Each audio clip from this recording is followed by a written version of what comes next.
You've talked about the stadium, and we've talked a lot about Morocco's home field advantage. There are a lot of people from Argentina here, but we will keep pointing it out. There's a lot of people from India, Pakistan, other places in Southeast amount Asia of Messi fans. who this is a very convenient World Cup for them, and they are Messi fans. They're not Argentina fans. They are Messi fans. And I think you heard that as the volume in the stadium elevated in the second half, and they were kind of, giving Messi like his moment. You talked about the images of the Argentina players on the bench. Let's dive in on that more. Does this give Argentina advantage against whoever they might play in the final? They didn't have to use Di Maria today, and at 3-0, 74th minute, Scaloni makes 3 subs that are clearly like, hey, let me get these guys a little bit more of a break. If I'm looking at it from an Argentina perspective, I think that's a little boost that you don't expect to have such a cakewalk in the semifinals that you can actually rest guys. And in the case of Di Maria, give him more time to deal with what is a muscular issue. And we know just from having talked to Morena Beltran in recent episodes and just having seen Di Maria, he can be a huge factor for this team. Listen, Scaloni's smart. You got out players like McAllister Paredes, you got out Julian Alvarez. You rest some players, you introduce some players. You didn't have to use some players. This is a hell of a graphic. I don't know what we're trying to go here. What do we want to gain with this? That's one of the best players of all time right there. Look at that. Oh, they're just saying, all right, he's 1 for 5 in finals so far. But people will forget that if the last 2 were the wins that he won, right? All right, stop. Stop for a second, though. There should be an asterisk with this graphic. I repeat, there should be an asterisk with this graphic. On EYE. I'm going to hate on anybody who didn't help Messi win those titles. Come on. The World Cup in 2014, the 2 Copa America titles. What else do you want Messi to do? Yep. He was a madman. Think about this.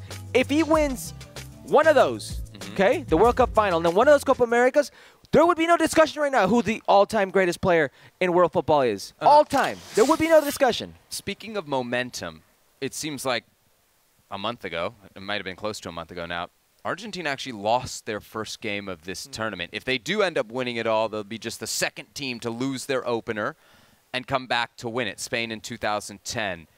Like, how impressive is that? Because I think when we saw them lose to Saudi Arabia, it was like, and remember, the next game was Mexico, and we were talking about, hey, Mexico has a chance here to knock Argentina out. Obviously, that's not what happened. But it is I think it's a testament to ultimately what I think has gotten Argentina through this tournament, and that's character. I mean, there's technical quality. No, I'm not going to say Dilo como un argentino. No. I don't like to use this term. Eggs. That's what it is. Coraje, personalidad, carácter. Okay. That's what it is. Yeah. But nervy times, my friends. They were nervy times. I mean, you lose to Saudi Arabia, and the majority of teams that lose their first game not only don't win a World Cup, but don't make it out of the group phase. Yeah. That's the reality of things. And here they are going in the game against Mexico, and you could feel it in their fan base. You could feel it with the pundits, our media colleagues, the tension in the air. That game versus Mexico, the first 60 minutes, one of the worst spectacles of football we've seen in this World Cup because of how tense the moment was. This is a team that every single game, Seb, from Saudi Arabia to Mexico to Poland to the Netherlands, has played progressively better every single game to their best game of date versus Croatia. I believe the stat is 89%. If you lose your first game, you are 89% of the time going home before the end of the group phase. Is it possible that that was kind of a wake-up call, that actually made them better? Because we've also talked about other teams not being tested enough in the group phase and then falling short in the knockout rounds. I mean, it takes you're not gradually coming into the World Cup at that point. You are in do-or-die mode from game 2 on. Producer Beto, there are 3 teams that have lost the first game of a group phase and still gone to the final and not won it, correct? Yeah. Argentina 90. Italy. And Germany. West Germany. West Germany. There we go.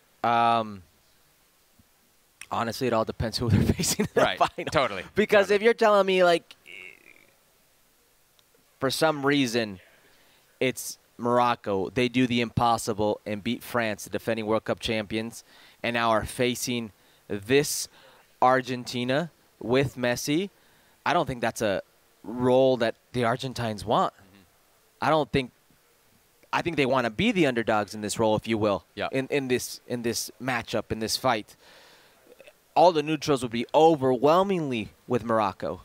You know? Here, you think? Everywhere. I mean, think about it. I don't know, man. There's a lot of Messi fans here, man. No, everywhere. Not here, everywhere. If Morocco makes it to the final, man, I don't know one neutral that's going to say Argentina. One neutral. Think about it, because you're thinking Messi. I'm talking about neutral. Yeah, maybe. It'll be interesting. I would love to see. Maybe we'll get a ticket to that final, huh? Yeah, maybe.